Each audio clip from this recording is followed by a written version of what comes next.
ځوانانو له پکار دی چې له ودونو خپلو ودونو غم وکړي دا ټولو ته نصیحت ته نن سبا ګورئ انتهایي د فتنو دور دی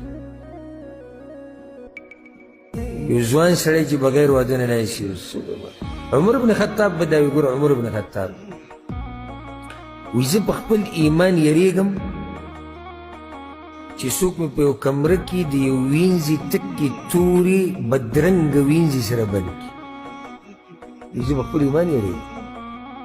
دا د هغه ډېر ایمان دی نور دا ګمان څوک پاک کولی نه شي خو د ایمان یو غر یو جنتي انسان نو دی ایمان دی